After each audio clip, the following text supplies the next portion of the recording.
Your ambition, if you have any sense, is actually to become competent. Do you want to be competent and dangerous, or do you want to be vague and useless?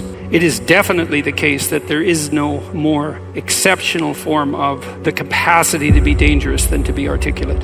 And so it's a moral endeavor in some real sense. Right? To become articulate is to become the master of your own tongue. Every advantage comes with a disadvantage. So if you're extroverted, you're social and you're positive, but you're impulsive and you can tilt towards hedonism and you can't stand being alone. No matter where you land in the temperamental landscape, you're going to have your associated faults and temptations. You got a goal, and you'll see that as you progress towards the goal, there'll be obstacles that emerge, and some of them you don't want to confront. That's why it's useful to order your room. Chaotic room makes you anxious. Why? Too many pathways, man. People don't really repress the things they don't want to face, they just fail to unpack them. You want a horizon of ever-expanding possibility. We're built to walk uphill, and when you reach the pinnacle of the hill, you want to stop and appreciate the vision, but the next thing you want is a higher hill in the distance. Beware of unintended consequences. It's like, oh no, this thing will just do what I want it to do and nothing else. It's like, no, it turns out that not only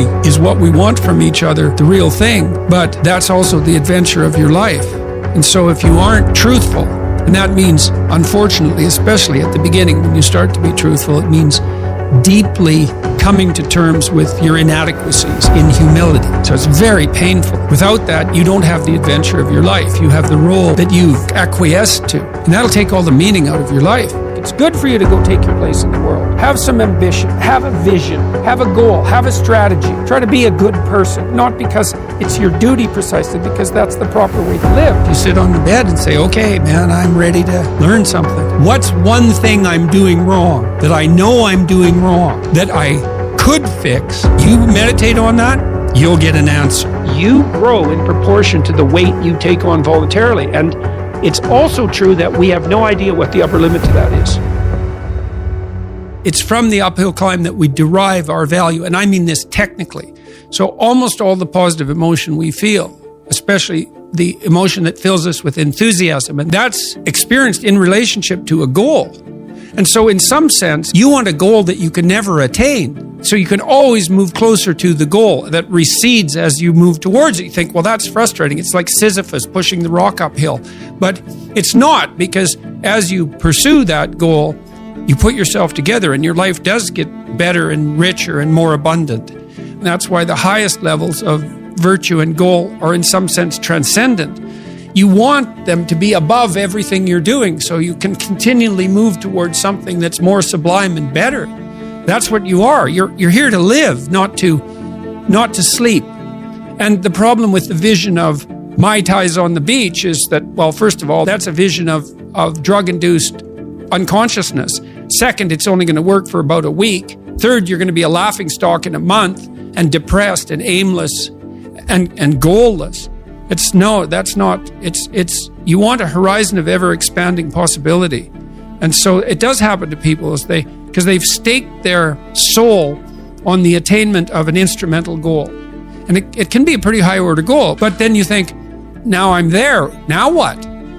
Well, the answer can't be, well, I'm going to live in the lap of luxury and never have to leave the face. What do you want to be, a giant infant with a gold bottle? You never have to do anything but lay in your back and suck. It's like, you see the problem with that as a conceptualization. It's no, you want to be like an active warrior moving uphill with your sword in hand. And that's dynamic, that's exciting. People are afraid of the truth because often if you reveal it, it causes conflict in the moment. Telling the truth is definitely an adventure. Seeking for sure, but also telling. Another way of going about it is to just say what you think and see what happens. That's an adventure because you don't know what the outcome is going to be. So look, there's this old idea that it's necessary to have faith in the truth.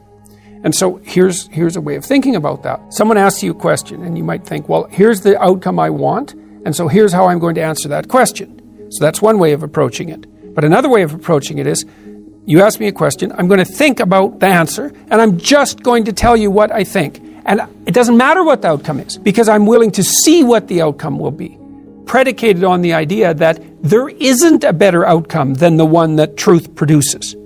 Even if it's harsh and terrible in the short term, and sometimes it is, it's like there isn't a better way of doing it. Now, You might say, well, how do you know that? And the answer is, well, I don't know that. That's why it's an article of faith. Because I believe, and I believe this deeply, the being that you produce as a consequence of telling the truth is good, by definition, even though it's harsh and often uncomfortable, because you get in trouble. One of the things that I've really learned recently, or learned to articulate better, is that there's a very tight relationship between aspiration and responsibility. The first question might be, do you need to aspire to something? And the answer is, well, yes, because you have to do something. If you just sit there, you'll die. You can't just sit there. You have to go act out in the world. Okay, so act towards what? Well, that's whatever your aspiration is. You have to have an aim. Okay, well, what should the aim be? Well, it should be something worth doing, let's say. Why do something that you don't feel is worth doing? What do you think's worth doing? Well, if you watch other people and you judge when they're doing something worthwhile, you usually judge them positively if you see that they're taking responsibility, at least for themselves. What, do you want to be completely useless so other people have to take care of you? That's pretty pathetic. And maybe you could get your act together so you're taking care of yourself and your family. And maybe you could even do better than that and take care of yourself and your family and your community. Well, good for you. That's responsibility, and that's an aim. Well, here's one of the things that's cool about that, is that your life doesn't have meaning without aspiration or an aim. Okay, so you need a hierarchy of values. There's got to be something at the top. It's got to be something important. If you don't have that, your life doesn't have any meaning. So if you criticize the hierarchy, or even the idea of hierarchy, you destroy the idea of aspiration, and then people have nothing. Well, that's not helpful. People are built for a struggle, and they're built for a weight, and you want to take on a heavy burden voluntarily. See if you can put yourself together. See what you can do out in the world while you're waiting to die. It's an all-in game. It better be worthwhile. It took me a long time to understand that belief regulated emotion.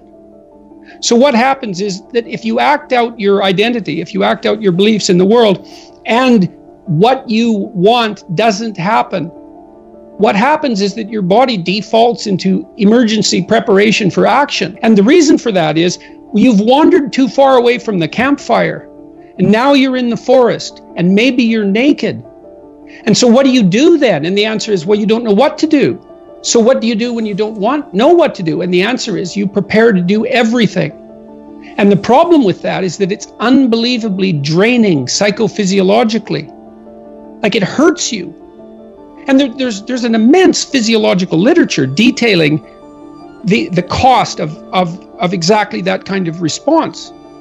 People stay where what they do has the results they want. That's partly why you want to be around people who share your cultural presuppositions. It's very hard on us not to be where we know that what we want is going to happen. We hate that, and no wonder. There are varying degrees of that, obviously. You can really be where you don't know what's going to happen, or you can only be there to some degree. But by and large, we're conservative creatures. Even if we're liberal in temperament, we can't tolerate that much uncertainty. You might ask, well, why? And the answer is, well, because you can be hurt, pain, you can be damaged, you can become intolerably anxious, and you can die. So it's no wonder you're sensitive, or very sensitive, to negative emotion.